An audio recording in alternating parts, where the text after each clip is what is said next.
Hello, Rayclast. What's up? It's Zambash here. I know it's been quite a while since I have made anything. There just hasn't really been anything going on in PoE 1 that I felt like was worth messing with or making any content for. But as you know, we are on the horizon of Path of Exile 2. It's coming out tomorrow. I haven't been making any videos or anything about it because I honestly think all of the content creation about PoE 2 so far, a game that isn't out yet, has just been like super cancer and annoying for the most part. No offense to any of the full-time content creators. I know you got to do what you got to do to keep those clicks going, but I think most of it is kind of dumb, and I've been largely avoiding it because I really want to go in and have the sort of, you know, new player-ish experience for Path of Exile 2 and just go through and figure things out. Kind of like I did for Path of Exile 1 way back in the day. I played Path of Exile 1 since closed beta, never watched any guides or anything, and eventually got around to the point where I was making my own guides and stuff. So I appreciate those of you who do watch, but realistically, I don't expect anybody to be watching my stuff for PoE 2 because I'm not going to be watching anybody else's stuff for PoE 2 either. That being said, I think I am probably going to stream tomorrow, maybe. We'll see if I stream or if I just feel like making update videos. See how my internet Starlink is behaving realistically. I guess we'll determine that. I don't have a ton of plans going in. I think I'm going to start with a minion build maybe. And I think that the Warbringer looks like the most interesting class for minions for me. My thought on that being that nodes 8 and 9 down here, Warcaller's Bellow and Great Wolf's Howl, being able to blow up corpses and ignore Warcry cooldowns seems like it'd provide really excellent clear on a minion build. You can just kind of like run along with your minion horde and spam Warcries to blow up corpses.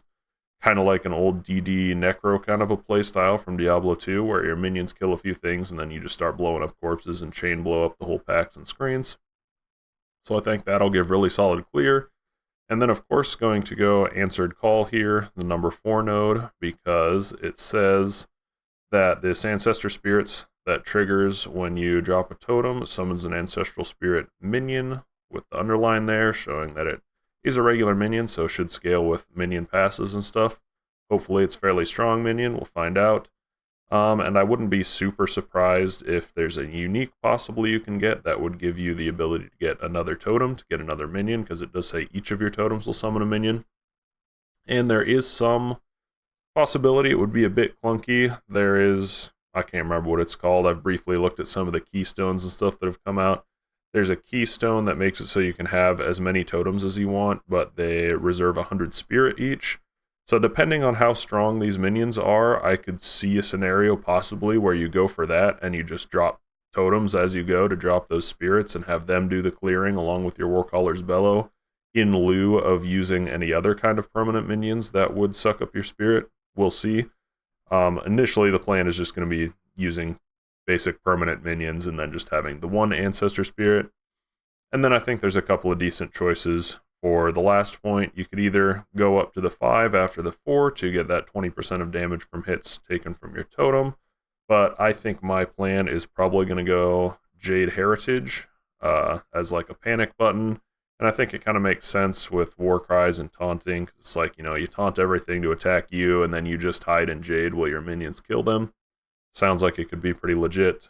I know most people are leaning toward like Infernalist or Gemling for minions, but I think Warcaller or Warbringer, whatever he's called, could be super cool with this Ancestral Spirits and just blowing up corpses for smooth clear. Alternatively, I may start as a Titan and just go big bonking Mace Two-Handed Slams because I think those look really cool visually from what I've seen so far from the reveal trailer and stuff. And that'd be a lot simpler. But I'm kind of keen to try out how minions feel in general in PoE 1, because in a lot of games I've liked minion archetypes overall, but I really don't like them for the most part in PoE 1 because they feel real clunky, and you feel like you have to have Spectres and Ancestral Guardian if you want to play well, and then you have to go through all of the UX nightmare that is an Animate Guardian and Spectres in PoE 1. So I'm kind of keen to try out minions in PoE 2, and I think the Warbringer seems like it'd be an interesting way to do it in a way that not many other people are. But I may just go slams on a Titan. We'll see what I feel like tomorrow when it rolls around. Realistically, I'm going to be taking my time a lot with PoE 2. I'm just going to enjoy the experience. I'm going to be doing all of the side content and everything through the campaign. probably listening to all the dialogue and lore and stuff, and just really taking my time through the game. You know, it's going to be early access for a long time, and I don't see any point in like racing to the end game and stuff, even though the end game that they have in place so far looks super cool, and I'm very impressed with how much it looks like they've packed in for the launch. I'm not worried about rushing to end game and trying to rush up to the end bosses or anything. Like I said, I'm not going to be watching stuff from other people anyways, so it's really just going to be my own experience regardless. So I'm not worried about like other people, you know, beating me to the end bosses and stuff. I just want to play the game at my own pace and enjoy it. And that may even mean, you know, leveling a couple of different characters part way or all the way through the campaign to test out lots of different skills and ascendancy options and stuff. But I think this is what I'm going to start with. If you want to chat, definitely stop by the stream, subscribe to the channel. I'll probably put out some videos and stuff. But, you know, I'm obviously not a full-time content creator and really don't think I would want to be based on how I've seen the general level of slop that's being put out for PoE 2 because people have to keep the clicks going.